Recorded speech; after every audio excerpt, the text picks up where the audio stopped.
तो हम लोग बच्चे देख रहे थे क्वेश्चन नंबर 8, यूक्लिड की विभाजन एल्गोरिथम का प्रयोग करते हुए ऐसी सबसे बड़ी संख्या ज्ञात कीजिए जिससे 1251, 9377 और 15628 को भाग देने पर शेषफल क्रमशः 1, 2 और 3 प्राप्त हो। तो देखिए आप क्या करेंगे, सबसे पहले जब भी शेषफल की बात कर दे, ठीक, तो क्रमशः दिया गया तो क्रम से संख्याओं से हम लोग 1, 2, 3 यानी शेषफल को क्या करेंगे, घटा लेंगे। तो जैसे 1251 है, 1251 में से 1 घटाएंगे तो बचेगा 1250। फिर 9377 है, इसमें से घटाएंगे 2, 2 घटाएंगे तो कितना बचेगा 9375। और यहाँ पे तीसरे से 15628 से 3 घटाएंगे तो बचेगा आपका 15625। अब जो तीन संख्याएं आपके पास हैं या तीन संख्या जो आपके पास बच गई है, इन तीनों संख्याओं का हम लोग क्या करेंगे, मासा ज्ञात करेंगे। तो 1250 और 9375, 15625। और अब मासा आप लोग अब तक ज्ञात करना सीख चुके हो, तो हमें नहीं लगता कि अब बताने की ज़रूरत है। तो जब भी कभी शेषफल की बात करेगा बच्चे ध्यान देना, आप क्रम से संख्याओं से घटाओगे, क्रमशः लिखा गया था, ठीक। तो 1251 से 1 को घटाओगे, दूसरे वाले से दूसरे शेषफल घटाओगे, तीसरे वाले से तीसरे को आप घटाओगे। उम्मीद बात समझ में आ रही है, तो अच्छी बात है। अब एचसीएफ आप निकाल लो। चलो देखते हैं, एचसीएफ निकाल लिया इसने, कितना निकाल लिया है अभी तक। तो एचसीएफ इसने निकाल लिया है, शेषफल 0 प्राप्त हुआ है, अर्थात दोनों कंडीशन भाजक कितना प्राप्त कर लिया इसने, 625। तो 625 जो होगा इन दोनों तीनों संख्याओं का एचसीएफ होगा, यानी बड़ी से बड़ी संख्या कितनी होगी, 625। उम्मीद है इतनी बात समझ में आ गई होगी। अब एचसीएफ निकालना है अगर बताना पड़ेगा तो समझ लो बहुत बेकार बात है। क्वेश्चन नंबर है 9, कह रहे दर्शाइए कि किसी धनात्मक पूर्णांक का वर्ग किसी पूर्णांक q के लिए 5q+2 या 5q+3 के रूप का नहीं हो सकता है। यानी 5 किसी भी पूर्णांक का वर्ग जो है 5q+2 या 5q+3 के रूप का नहीं हो सकता है। तो देखिए यहाँ पे वर्ग की बात कर रहा है और यहाँ पे 5 है, तो 5 किसी भी संख्या के वर्ग में आता है। आप कहोगे 5 किसी भी संख्या का वर्ग नहीं होता है, तो आप जब अगर वर्ग नहीं होता है तो आप 5 ले लो, ठीक। यानी जो b बराबर अभी तक आप लोग क्या लेते थे, b बराबर क्या लेते थे आप, अगर 2 रहता था 2 लेते थे, 3 रहता था 3, ऐसे यहाँ पे 5 है तो आप 5 ले लीजिए, ठीक। बात समझ में आ रही है। अगर किसी संख्या का वर्ग में आता 5, जैसे मान लो कि 4 आता है, 4 किसका वर्ग होता है, 2 का। अगर यहाँ पे 5 के स्थान पर 4 होता तो हम लोग b को कितना लेते, 2 लेते, लेकिन 5 तो किसी भी संख्या का वर्ग नहीं है, तो b को हम लोग क्या ले लेते हैं, 5 ले लेते हैं। बात समझ में आ रही है, अच्छी बात है। अब देखिए मान लो कि कोई संख्या x है, x बराबर 5m+r यूक्लिड विभाजन एल्गोरिथम से, जहाँ पे r जो होगा 0 से बड़ा या बराबर होगा, लेकिन 5 से क्या होगा, छोटा होगा। तो शेषफल क्या क्या हो सकता है, आप कहोगे 0 आएगा शेषफल, 1, 2, 3 और 4 तक आएगा। तो वही यहाँ पे लिखा है शेषफल को। देखिए बच्चे यहाँ पे q और m से विशेष लेना देना आपका नहीं है, तो यहाँ पे कोई संख्या हम m ले लेते हैं जिसे q मान के भी लिख देंगे आगे, ठीक। 5m, 5m+1, 5m+2, जब शेषफल 2 बचा है, शेषफल 3 बचा है तो 5m+3 लिखा है, और शेषफल 4 बचा है तो 5m+4 लिख दिया है। अब देखिए आपके पास कितनी संख्या x के कितने मान आ रहे हैं, x का 1 मान, 2, 3, 4 और x का ये 5वां मान है, ठीक। अब बारी बारी से प्रत्येक का हम लोग वर्ग करेंगे, बारी बारी से प्रत्येक का वर्ग करेंगे, यानी x के 5 मानों का वर्ग करेंगे। तो पहला मान 5m है x बराबर, तो 5m का वर्ग करिए आप, तो 25m² आ गया। x बराबर अगर 5m लेंगे वर्ग करेंगे x का, तो इधर भी वर्ग करेंगे 25m²। 25m² को क्या लिखोगे आप, 5 गुणे में क्या, 5m²। जो भी चीज़ें ब्रैकेट में बच गई है, जो भी चीज़ें ब्रैकेट में बची है उसे हम लोग क्या मानेंगे, q मानेंगे। एक q, जो यहाँ पे q लिखा गया, जो क्वेश्चन आपका था, ये पेन चेंज करके लिख देते ताकि आपका ध्यान जाए यहाँ पे, ठीक है, जो q लिखा गया है। तो क्यू मानेंगे यहाँ पे जो भी ब्रैकेट में बचेगा 5 के साथ, यानी 5 क्यू हो गया। और जहाँ क्यू बराबर क्या होगा, कि जो ब्रैकेट में लिखा गया है उसको लिखेंगे। देखिए जहाँ क्यू बराबर 5m स्क्वायर। उम्मीद इतनी बात समझ में आ रही है। अब x का जो दूसरा मान है उसका बर करेंगे हम लोग, ठीक। x का दूसरा मान उसका बर करेंगे। देखिए x के दूसरे मान का बर करेंगे, यानी 5m + 1 का बर करेंगे। तो आएगा क्या, a स्क्वायर 25m स्क्वायर हो जाएगा, प्लस 2ab होता है तो 2 पंचे 10 m हो गया, प्लस b स्क्वायर यानी 1 का वर्ग 1। अब देखिए इन सब में से 5 कामन कर सकते हो आप। अब देखिए 5 कामन करते हैं इतने में से, ठीक। हम एक से एक तो अलग कर दो, आप एक को अलग कर दो, बाकी में से 5 कामन करेंगे आप, तो बचेगा क्या, 5m स्क्वायर प्लस 2m और ये प्लस 1। तब इस जो ब्रैकेट में यहाँ पे बचा बच्चे, ये ब्रैकेट में जो भी है इसे हम लोग क्या मान लेते हैं, q, यानी 5q + 1। यानी जो विषम संख्या हो गई आपकी, या तो 5q के रूप की हुई है या फिर 5q + 1 के रूप की हुई है अभी तक। अब नेक्स्ट आगे हम लोग चेक करेंगे। और जहाँ q बराबर क्या लिखोगे बच्चे, q बराबर ये जो ब्रैकेट में आता है, ये जो ब्रैकेट में यानी 5m square plus 2m। Next आगे तीसरा मान x का क्या था उसको देखते हैं। तीसरा मान था 5m + 2। जब इसका बर करेंगे हम लोग आएगा 25m स्क्वायर प्लस 20m + 4। अब यहाँ पे क्या करेंगे, वहीं इन दोनों से हम लोग क्या करेंगे, 5 कामन कर लेंगे, क्योंकि इन दोनों में 5 है। और यहाँ पे बच गया आपका कितना, 4। तो तीसरी संख्या किस रूप की हो गई, 5, यहाँ पे क्या q और प्लस में 4 है, तो तीसरी बार क्या आएगा, 5q + 4 के रूप का आएगा। देखिए बच्चे, चूँकि अभी आपको बर करना आता है, बर करना आपको आता है, आपने सीखा अच्छे से बर करना, तो हमें नहीं लगता कि यहाँ पे आपको बताने की ज़रूरत होगी बर करने में, ठीक। अगर आपको लगता है किसी एक संख्या का बर करके हम बता दें, तो चलो इसी को देख लेते हैं कितना आएगा। 5m + 2 का बर करते हैं हम लोग, क्या 5m + 2 का बर करेंगे। तो पहले a स्क्वायर होता है, a का मतलब क्या, 5m का स्क्वायर प्लस 2a भी होता है, 2a की जगह पे 5m गुणे में 2 प्लस b स्क्वायर होता है, b की जगह पे 2 है, 2 का बर कर दो। तो 5m स्क्वायर का मतलब क्या, 25m स्क्वायर प्लस 2 दुनाई 4 नहीं 2 दुनाई 4 पंचे 20m और प्लस 2 का बर का मतलब 4। सेम इस प्रकार से आप अन्य का भी आप बर कर सकते हो, ये हमने बता दिया करके। बाकी जैसे सॉल्व किया वैसे करना है। जहाँ q बराबर क्या है, यहाँ पे जब कॉमन करेगा ये 5m स्क्वायर प्लस 4m, इसको q मान लेगा और प्लस 4 हो गया, यानी 5q + 4 के रूप का हो गया। और नेक्स्ट सॉल्व करेगा, 5m + 3 का बर करेगा तो कुछ इस तरीके से आएगा, और प्लस में यहाँ पे 9 बचेगा, तो इसको भी सॉल्व किया। अब देखिए इसको हम लोग बता देते हैं। जैसे बर किया इसने, बर करने पर कितना आया है, 25m स्क्वायर प्लस 30m + 9। अब 9 को क्या लिख सकते हैं, देखिए बच्चे, जब भी संख्या 5 से बड़ी हो जाए, जब भी संख्या, जैसे 5 से हम लोग भाग कर रहे हैं, 5 से भाग कर रहे हैं ना, हाँ b को कितना लिया, 5 लिया है, तो जब भी संख्या कोई 5 से बड़ी हो जाए तो उसे 2 भागों में तोड़ देंगे। एक तो जो 5 का गुणज होगा उसमें, और दूसरा जो 5 का गुणज नहीं होगा उसमें। देखिए कैसे, 25m स्क्वायर प्लस 30m, 9 को क्या लिखेंगे बच्चे, 5 + 4, 5 + 4 9 होता है, ये देखिए ये दिख नहीं रहा है, 9 को क्या लिख दिया हमने, 5 + 4 लिख दिया। लेकिन अभी हमें करना क्या है, ये जो 5 यहाँ पे है हमें इसके साथ लेना है, इनके साथ में लेना 5 को, तो 5 कॉमन कर लो, तो क्या बचा, 5m स्क्वायर बचा प्लस 6m यहाँ पे बचेगा, क्योंकि 30 में 5 से भाग करेंगे 6 बचेगा, और प्लस 1 और ये प्लस 4 बराबर 5q + 4। कैसा आया, कितना आया, 5q + 4।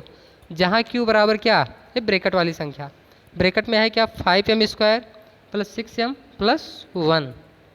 उम्मीद इतनी बात समझ में आ रही है, बहुत बढ़िया। अब लास्ट में क्या है, ये एकदम 4 वाला करेंगे हम लोग, 5m प्लस 4 का वर्ग करेंगे तो कुछ इस प्रकार से आया है। अब यहाँ पे देखिए बच्चे 16 आया है, 16 को 15 प्लस 1 लिखेंगे, 16 को क्या लिखेंगे 15 प्लस 1। अब यहाँ पर 15 के साथ में इसको कॉमन करेंगे हम लोग, 15, 25 और 40m, ठीक है, जो भी है यहाँ से 5 कॉमन करेंगे तो प्लस में 1 बचेगा। अब आपने देखा है क्या क्या, ठीक है, जितने भी संख्याओं का आपने वर्ग किया उसको 5q प्लस किसी रियल नंबर के रूप में या पूर्णांक के रूप में व्यक्त किया है, तो वहाँ पे बचा क्या आपका, ठीक। देखिए क्या कहीं पे 5q प्लस 2 आया था, नहीं। क्या 5q प्लस 3 आया कहीं पे, नहीं आया है। तो आप कहोगे किसी भी धन पूर्णांक का वर्ग 5q प्लस 2 अथवा 5q प्लस 3 के रूप का नहीं हो सकता है। किसी भी संख्या का वर्ग ले लो आप, वह 5q प्लस 2 और 5q प्लस 3 के रूप का नहीं होगा। क्यों? क्योंकि आप देखिए जितनी भी संख्या आपने ली है, पहले तो 5q आया था, फर्स्ट में क्या आया था 5q आया था, दूसरा में क्या आया 5q प्लस 1 आया, यानी 5q प्लस 1 के रूप का हो सकता है। फिर तीसरे में जो वर्ग किया आपने कितना आया है 5q प्लस 4 के रूप का आया है, यानी 5q प्लस 4 के रूप का हो सकता है। फिर इसके बाद आपने जो वर्ग किया है ये भी क्या है 5q प्लस 4 आ गया है। फिर पुनः आपने जब x स्क्वायर का वर्ग किया तो 5q प्लस 1 आया। लेकिन आप देखिए क्या कहीं पे 5q प्लस 2 या 5q प्लस 3 आया, नहीं आया। तो आप निश्चित मान लो कि किसी भी धन पूर्णांक का वर्ग 5q प्लस 2 या 5q प्लस 3 के रूप का नहीं हो सकता है। यह आपका हो गया सॉल्यूशन। अब हम लोग प्रश्नावली देखते हैं। कह रहा है कि यूक्लिड विभाजन एल्गोरिथम का प्रयोग करके हमें एचसीएफ ज्ञात करना है। तो एक संख्या हम ले लेते हैं, इसका एचसीएफ ज्ञात करते हैं, जैसे 135 और 225। तो सबसे पहले एक का करेंगे हम, दो का करोगे आप। 225 क्या है 225 बड़ा है 135 से, इसका मतलब 135 से हम लोग भाजन की क्रिया शुरू करते हैं, किसमें 225 में। कितनी बार जाएगा आप कहोगे एक बार जाएगा, 135 सेकंड 135, 110 शेषफल बच गया, कितना 110, क्या 110 ही बचेगा बच्चे 90, एक मिनट, शेषफल बचेगा आपका 90, ये जीरो हो गया, ये 12 में से 3 घटाएंगे बचेगा 9। अब 135 में भाग करेंगे, 135 को नीचे ले आओ, 90 से 35 भाग करेंगे एक बार जाएगा 90, बचा कितना आपका 45, शेष कितना बच गया 45। 45 से 90 में भाग करेंगे बच्चे, कितनी बार जाएगा 2, और यहाँ पे 90 लिखेंगे और ये पूरा का पूरा कट जाएगा, यानी अंतिम भाजक क्या है 45। तो आपका एचसीएफ कितना आएगा बच्चे 45। हम कहेंगे जब r इक्वल टू 0 है उस कंडीशन में भाजक कितना आपका है बच्चे 45, 45। तो इन संख्याओं का एचसीएफ कितना आएगा 45 आएगा। शेष दो आप लोग स्वयं से करोगे। तीसरे में भी वही कह रहा है, एचसीएफ ज्ञात करना है, एचसीएफ ज्ञात करना है यूक्लिड विभाजन एल्गोरिथम का प्रयोग करके। फोर्थ में भी वही है, फिफ्थ में भी वही है और सिक्स में भी वही है, एचसीएफ ज्ञात करना है। अब यहाँ पे दर्शाइए कि कोई भी धनात्मक पूर्णांक, धनात्मक विषम पूर्णांक 6q plus 1, 6q plus 3, 6q plus 5 के रूप का होता है जहाँ q कोई पूर्णांक है। तो इस क्वेश्चन को हम लोग बच्चे यहाँ पे सॉल्व करेंगे। देखिए माना a और b कोई दो संख्याएं हैं या कोई धन पूर्णांक है, जहाँ आप बच्चे जैसे हम बोल रहे हैं वैसे आप लिखोगे। माना a और b धन पूर्णांक दिए होने पर, ठीक है, जहाँ एक मिनट, a और b कोई धन पूर्णांक है तो उसको हम किस प्रकार से लिख सकेंगे, a बराबर बी क्यू प्लस आर, जहाँ आर क्या है शेषफल है और बी क्या है, ये क्यू क्या है भागफल है, बी भाजक है और ए क्या है भाज्य है। अब हम अगर बी बराबर बी नहीं, हाँ बी बराबर कितना ले लें 6 ले लें। कितना ले लेंगे? 6, क्योंकि यहाँ पे q का गुणांक में 6 है। 6 लेंगे तो r के बारे में क्या कह सकते हैं? 0 less or equal to r less than 6, यानी r का मान कितना हो सकता है? r के संभावित मान, r के संभावित मान क्या होंगे? 0, 1, 2, 3, 4, 5 हो सकते हैं। कितना हो सकते हैं? 0, 1, 2, 3, 4, 5 हो सकते हैं। तब आप a को क्या लिखोगे?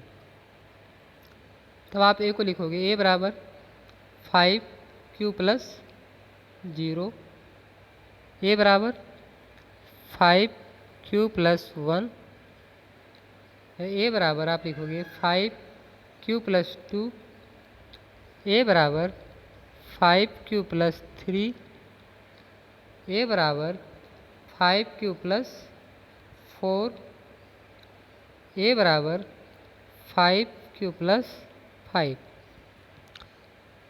इतनी आप लिखोगे। लेकिन आप कहोगे लेकिन 5q plus 2, 5q plus 4, 5q, ये 5 नहीं बच्चे, ये 6 है। इस सभी संख्याओं को आप 6 बना लीजिए, क्योंकि यहाँ पे 6 की बात कर रहा है। ये 6 है, 6, ये भी क्या है? 6 है, ये 6, ये 6 है, ये भी 6 है, और इसको भी आप 6 बना लीजिए। ठीक, सभी संख्याओं को जहाँ पे 5 था हमने क्या बना लिया? सबको 6 बना लिया है। तो 6q आप कहोगे 6q, 6q प्लस 2 और 6q प्लस 4 सम संख्याएँ हैं। सम संख्याएँ क्यों हैं? क्योंकि 2 से विभाज्य हैं। अतः सभी धनात्मक पूर्णांक कैसे होंगे? किस रूप में होंगे? 6q plus 1, 6q plus 3, 6q plus 5 के रूप के होंगे। बात समझ में आ रही है? क्योंकि 3 संख्याएँ सम संख्याएँ हो गई। अब या तो कोई भी संख्या सम होगी या तो विषम होगी। अगर ये 3 संख्याएँ सम है तो आगे की संख्या कैसी होंगी? विषम होंगी। उम्मीद इतनी बात समझ में आपको आ रही है। और नहीं तो आप एग्जाम्पल नंबर 1 को देख सकते हो। इस सवाल को सॉल्व करने के लिए एग्जाम्पल नंबर 1 का आप हेल्प ले सकते हो। ठीक, यहाँ पर देखिए कह रहा है किसी परेड में 616 सदस्यों वाली एक सेना की टुकड़ी को 32 सदस्यों वाले एक आर्मी बैंड के पीछे मार्च करना है।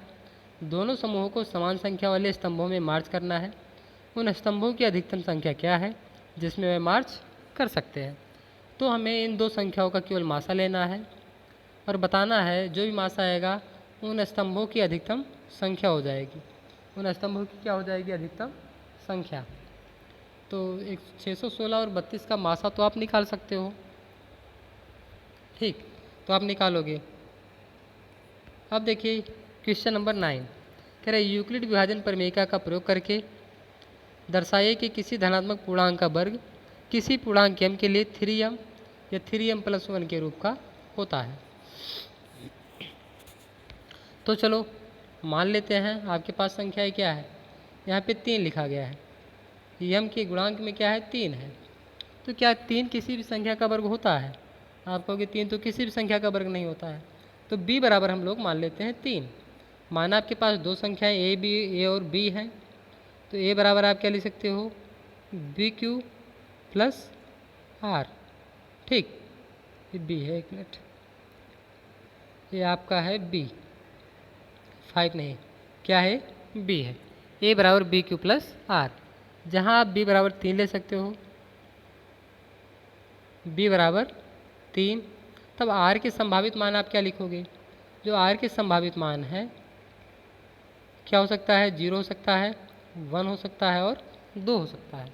कितना कितना हो सकता है? 0, 1 एंड 2। तब a बराबर आप क्या लिखोगे? a बराबर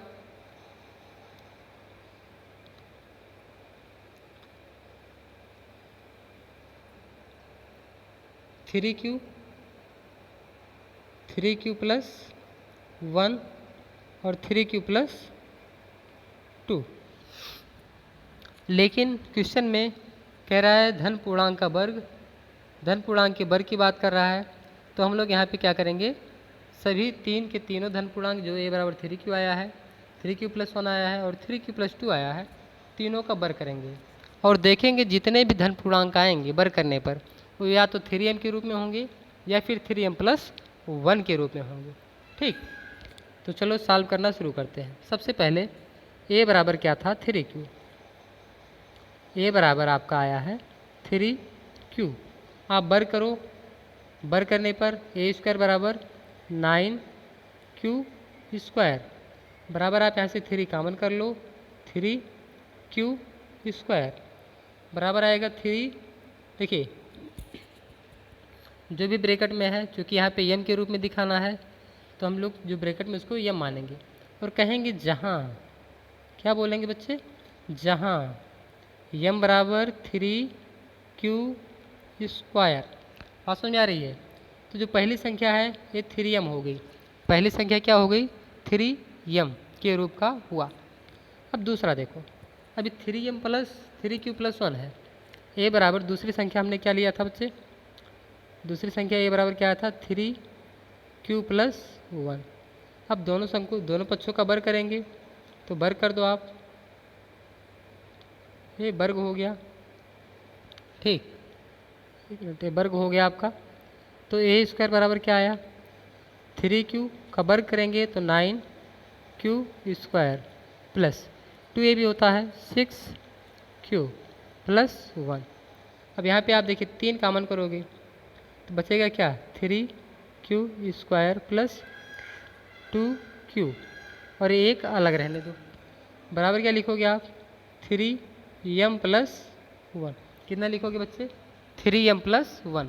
जहाँ m बराबर क्या, जहाँ m बराबर, बच्चे इसको लिख के नहीं दिखाएंगे, ये जो ब्रैकेट में है इसको आप लिख लेंगे। जैसे जहाँ m बराबर ये जो ब्रैकेट में है यानी 3q स्क्वायर प्लस 2q। अब थर्ड क्या है, थर्ड को हमने माना था a बराबर 3q प्लस 2। अब इसका वर्ग करेंगे हम लोग, आएगा क्या, इसका वर्ग कर दो और इसका भी वर्ग कर दो, क्योंकि वर्ग करना है। तो 9q square plus 3 Dunai 6 Dunai 12q plus 4। हमने कहा 3 से भाग कर रहे हैं बच्चे हम लोग, किससे भाग कर रहे हैं, 3 से। लेकिन अभी यहाँ पे कितना आ गया, 4, तो 3 से अधिक है तो इसको हम लोग 2 भागों में तोड़ेंगे। एक तो 3 के गुणज में होगा भाग और दूसरा क्या होगा, उससे जो बच जाएगा। तो यहाँ पे 3 और 1 लिख लेंगे हम लोग, ये 9q square plus 12q plus 3 plus 1। अब 3 कॉमन कर लो यहाँ से, 3, तो 3q स्क्वायर हो गया आपका, प्लस यहाँ पे 12 में से 3 कॉमन करेंगे बचेगा 4 और 3 से 3 कॉमन करेंगे बचेगा 1 और प्लस 1। अब देखिए बच्चे हमें करना क्या है, जैसा कि करते हैं अभी तक हम लोग, जो ब्रैकेट में है इस पूरे को हम लोग मान लेते हैं m, यानी 3m प्लस 1। कितना, 3m प्लस 1। जहाँ पे m बराबर क्या है, ये जो ब्रैकेट के अंदर में आपको दिख रहा है, यानी 3q square plus 4q plus 1 है। तो आप देखिए, आपने देखा क्या, जितने भी संख्याओं का हमने वर्ग किया उसमें प्रत्येक या तो 3m के रूप में आया है या तो 3m प्लस 1 के रूप में आया है। तो आप कहोगे क्या, अतः प्रत्येक धन पूर्णांक का वर्ग 3m या 3m प्लस 1 के रूप का होगा या होता है। बात समझ में आ रही है। अब देखिए बच्चे यहाँ पे घन की बात कर रहा है, तो घन की बात कर रहे हैं, यहाँ पे वर्ग की बात कर रहा है तो आप वर्ग कर रहे थे, यहाँ पे घन की बात कर रहा है तो आप यहाँ पे घन करोगे। लेकिन b को लेना कितना है ये बात देख लो आप। जैसे हमने ये कहा कि जैसे यहाँ पे 9 है, क्या किसी संख्या का क्यूब करना 9 के बराबर होता है?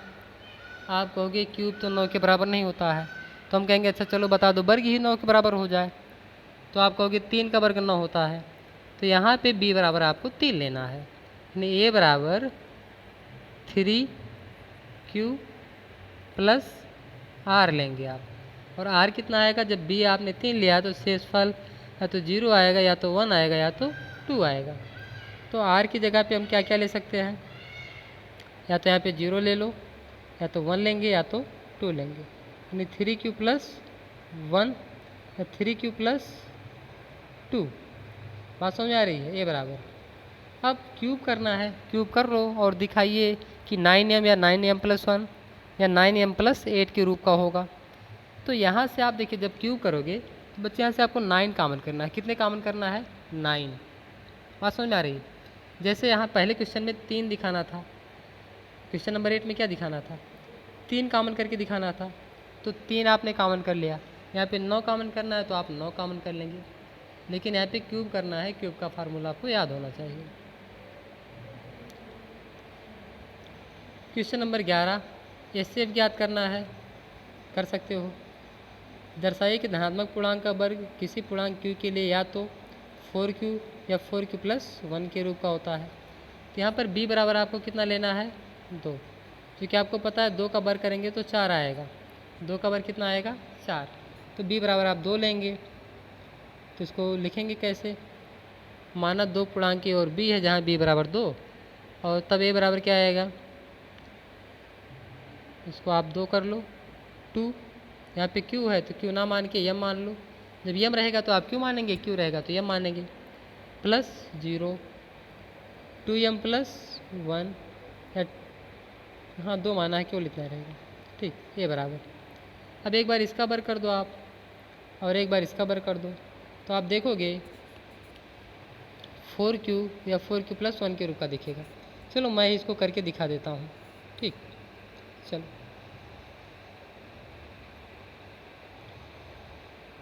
देखिए, पहले 2m प्लस 0 का कोई मतलब है नहीं, वर्ग कर दो आप। a का वर्ग कितना आएगा, 4m स्क्वायर। 4 कॉमन कर लो, यहाँ पे बचा क्या, m स्क्वायर बराबर 4q।